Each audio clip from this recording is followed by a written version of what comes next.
Hi friends, இன்றைக்கான வீடியோவில் நம்ம சிக்கன் நூடுல்ஸ் எப்படி செய்கிறதுன்னு தான் பார்க்க போகிறோம். அதுக்கு ஃபஸ்ட்டு நம்ம இப்போ நூடுல்ஸை ஃபஸ்ட்டு பாயில் பண்ணி எடுத்துக்கலாம்.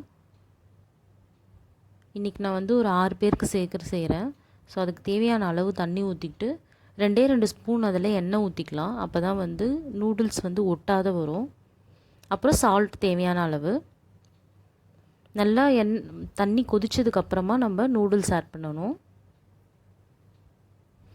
நூடுல்ஸ் வந்து பாயில் ஆகட்டும். அதுக்குள்ளே நூடுல்ஸ்க்கு தேவையான இன்க்ரீடியன்ட்ஸ் என்னென்னு பார்த்துடலாம். முட்டை 5 எடுத்திருக்கேன் நான் இன்றைக்கி. சிக்கன் வந்து நல்லா பொடிசாக கட் பண்ணி 1 கப் எடுத்திருக்கேன்.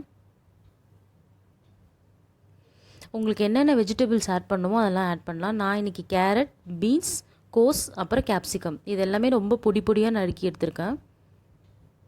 வெங்காயம் மீடியம் சைஸ் 3, தக்காளி நல்லா அரைச்சி விழுத எடுத்திருக்கேன். ஜிஞ்சர் கார்லிக் பேஸ்ட் எடுத்திருக்கேன் ஒரே 1 ஸ்பூனு. தக்காளி கூட நான் காஷ்மீரி சில்லி சேர்த்து பண்ணதுனால நல்லா பிரைட் கலராக இருக்குது. ஸோ இங்கே நூடுல்ஸும் நல்லா வெந்துருச்சு. ஸோ இந்த மாதிரி அமுக்கி பார்த்திங்கன்னா லைட்டாக அது வந்து இதாகிற மாதிரி இருக்கணும். ஃபஸ்ட்டு இங்கே பார்த்திங்கன்னா பேன் ஒன்று ஹீட் பண்ணிக்கிட்டு அதில் எண்ணெய் ஊற்றி நம்ம முட்டையை பொரித்து எடுத்துக்கலாம். ஃபஸ்ட்டு இந்த ஸ்க்ராம்பிள் எக்ஸ் ரெடி பண்ணிட்டு அதுக்கப்புறமா நம்ம நூடுல்ஸ் செய்ய ஆரம்பிக்கலாம். ஸோ முட்டை கூடயே கொஞ்சமாக நான் வந்து மிளகு பொடி சேர்த்து அதை நான் வந்து பொரித்து எடுத்துக்கிறேன். நீங்கள் வேணால் இதில் கொஞ்சம் உப்பு ஆட் பண்ணிக்கலாம்.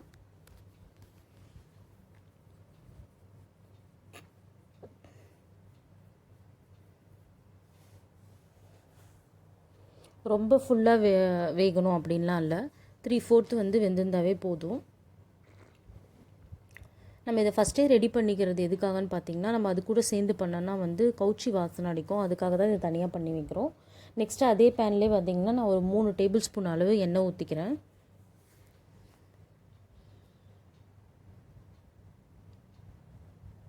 இதில் நம்ம நறுக்கி வச்ச வெங்காயம் 3 வெங்காயம் இன்றைக்கி எடுத்துருக்கேன் மீடியம் சைஸு. ஸோ அதை நல்லா வந்து வறுபடணும். லைட்டாக கலர் சேஞ்ச் ஆனால் போதும். நான் 5 பேருக்கு செய்கிற குவான்டிட்டி தான் இப்போ இங்கே மென்ஷன் பண்ணியிருக்கேன். நீங்கள் எத்தனை பேருக்கு செய்கிறீங்களோ அதுக்கேற்ற மாதிரி ஆட் பண்ணிக்கோங்க. கொஞ்சமாக உப்பு சேர்த்துக்கிறேன் வெங்காயத்தில் சீக்கிரமாக வறுக்கிறதுக்கு. அப்புறம் ஒரே 1 ஸ்பூன் வந்து இஞ்சி பூண்டு விழுது. வெங்காயம் லைட்டாக வதங்கினதுக்கப்புறமா ஆட் பண்ணிக்கோங்க.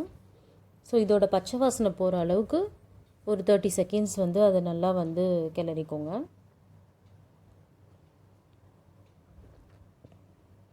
இதுக்கப்புறமா நம்ம சிக்கன் ஃபஸ்ட்டு ஆட் பண்ணுறோம். ஏன்னா சிக்கன் வந்து நம்ம பச்சையாகவே ஆட் பண்ணுறதுனால அது குக்கிங் ப்ராசஸ் கொஞ்சம் லேட் ஆகுன்றதுனால நான் ஃபஸ்ட்டு சிக்கன் ஆட் பண்ணிக்கிறேன். இப்போ சிக்கன் வந்து லைட்டாக வேக ஆரம்பிச்சிருக்கு. ஸோ இந்த டைமில் அதில் கொஞ்சமாக மஞ்சள் பொடி ஆட் பண்ணிக்கோங்க. அப்புறமா கொஞ்சமாக வந்து பெப்பர் பவுடர் ஆட் பண்ணிக்கிறேன், ஒரே 1 டீஸ்பூன் அளவு. ஸோ அதில் இருக்க ரா ஸ்மெல்லாம் போகணும் தான் இதிலே நான் வந்து கொஞ்சம் மஞ்சள் பொடி ஆட் பண்ணுறேன். ஸோ ஒரே 1 ஸ்பூன் வந்து சோயா சாஸ் ஆட் பண்ணுறேன். ஹோட்டல்லலாம் பார்த்திங்கன்னா கண்டிப்பாக சோயா சாஸ் ஆட் பண்ணுவாங்க. ஸோ 1 டேபிள் ஸ்பூன் அளவு சோயா சாஸ் ஆட் பண்ணுறேன். ப்ளஸ் இதுக்கூட கலரும் வந்து என்ஹான்ஸ் பண்ணும். கொஞ்சமாக கறி லீஃப் வதங்கும் போதே ஆட் பண்ணுங்கள், வாசனையாக இருக்கும் நல்லா. அதுக்கப்புறமா நம்ம எடுத்து வச்சுருக்க காய்கறியை ஒன்று ஆட் பண்ணிக்கலாம். இன்றைக்கி நல்லா நான் மெலிசாக நறுக்கி வச்சுருக்கேன். அப்போ தான் வாயில் வந்து கடிப்படாது. அதுக்காக தான் நான் நல்லா மெலிசாக அரிஞ்சிருக்கேன். ஸோ இந்த காய்கறியெல்லாம் நல்லா கிளறிட்டு ஒரு 2 மினிட்ஸ் வந்து நல்லா அது வந்து வேகட்டும். காய்கறியெல்லாம் நல்லா சாஃப்டாக வந்து வேகணும். அதுக்காக தான்.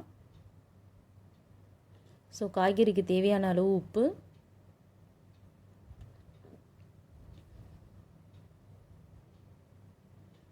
ஒரு 2 மினிட்ஸ் நல்லா வெந்திருக்கு பாருங்கள். தண்ணி நீர் விட ஆரம்பிக்குது. ஸோ இந்த கடைசியாக வந்து கேப்சிகம் சேர்த்துக்கோங்க. ஏன்னா கேப்சிகமோட குக்கிங் டைம் ரொம்ப கம்மி. ஸோ அதனால் ஃபஸ்ட்டே சேர்த்திங்கன்னா அதோட டெக்ஸ்சர் போயிடும். அதனால தான் நான் கடைசியாக சேர்க்குறேன்.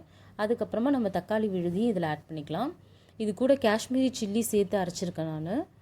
ஸோ அது நல்லா பிரைட் கலர் கொடுக்கும். நீங்கள் கலரிங் பவுடர் எதுவும் சேர்க்க தேவையில்ல. ஸோ இதோட பச்சை வாசனை போகிறதுக்கு ஒரு 2 மினிட்ஸ் நம்ம வெயிட் பண்ணுவோம்.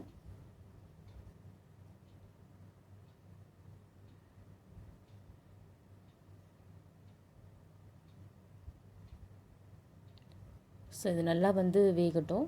ஸோ இப்போ நம்ம மசாலா என்னென்ன தேவைன்றதை நம்ம ஆட் பண்ணிக்கலாம். சிக்கன் மசாலா இன்றைக்கி 2 ஸ்பூன் அளவும், அப்புறம் மிளகாய் தூள் 2 ஸ்பூன் சேர்த்துருக்கேன் நான். உங்ககிட்ட சிக்கன் மசாலா இல்லைன்னா ஒன்றும் பிரச்சனை இல்லை, குழம்பு தூள் இருந்துக்குதுல அதையே சேர்த்துக்கலாம் நீங்கள். அப்புறம் ஃப்ரெஷ்ஷாக அரிஞ்சு வைத்த வந்து கொத்தமல்லி ஆட் பண்ணிக்கோங்க, நல்லா வாசனையாக இருக்கும். ஸோ நம்மளோட வந்து இது ரெடி ஆயிடுச்சு. ஸோ இப்போ நம்ம வேக வச்ச நூடுல்ஸை இதில் போட்டு கிளறி எடுக்க வேண்டியது தான்.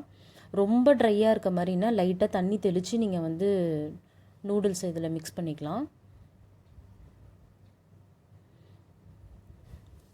நூடுல்ஸ் வந்து ரொம்ப ஃபுல்லாக குக் பண்ணிட்டிங்கன்னா நூடுல்ஸ் வந்து ஒரு மாதிரி மசிஞ்ச மாதிரி ஆகிடும். அதனால் வந்து ஒரு 3/4 குக் ஆகிற மாதிரி பார்த்துக்கோங்க. ஸோ இப்போ பொறுமையாக வந்து கிளறுங்க, போட்டு வந்து ஃபுல் டைம் போட்டு கிளறினிங்கன்னா வந்து அது வந்து எல்லாமே வந்து குழ குழன்னு ஆகிடும். ஸோ 2 மினிட்ஸ்க்கு ஒன்ஸ் அப்படியே இன்பிட்வீன் வந்து கிளறுங்க. ஸோ பாருங்கள் ஃபுல்லாகவே அந்த மசாலா ஃபுல்லாக நூடுல்ஸில் கோட் ஆகிடுச்சு. ஸோ ரெடி ஆகிடுச்சு. ஸோ லாஸ்ட்டாக வந்து இந்த முட்டையை நான் ஆட் பண்ணிக்கிறேன். நம்ம எடுத்து வச்ச முட்டை பொடி மாசை ஆட் பண்ணுங்கள். முன்னாடியே ஆட் பண்ணிங்கன்னா வந்து முட்டையெல்லாம் வந்து உடஞ்சிரும், ப்ளஸ் வந்து ஸ்மெல்லு வந்து நல்லா இருக்காது. ஸோ கடைசியாக ஆட் பண்ணிக்கோங்க. உங்களுக்கு தேவைன்னா கடைசியாக டொமேட்டோ கெச்சப் கூட நீங்கள் இதில் ஆட் பண்ணிக்கலாம், இல்லை சர்வ் பண்ணும் போது டொமேட்டோ கெச்சப்போடு சேர்த்து சாப்பிட்லாம். ஸோ நம்மளோட நூடுல்ஸ் ரெடி ஆயிடுச்சு. வீட்டிலே நம்ம எப்படி சிம்பிளாக செய்கிறதுன்றது தான் பார்க்குறோம். ஸோ உங்களுக்கு இந்த நூடுல்ஸ் ரெசிபி பிடிச்சிருந்ததுன்னா கண்டிப்பாக நம்ம சேனலுக்கு சப்ஸ்கிரைப் பண்ணுங்கள் ஃப்ரெண்ட்ஸ். மறக்காமல் நம்ம சேனலுக்கு லைக் பண்ணுங்கள், கமெண்ட் பண்ணுங்கள். நெக்ஸ்ட்டு ஒரு இன்ட்ரெஸ்டிங் ரெசிபியோடு மீட் பண்ணுறேன் ஃப்ரெண்ட்ஸ். தேங்க்யூ. தேங்க்ஸ் ஃபார் வாட்சிங்.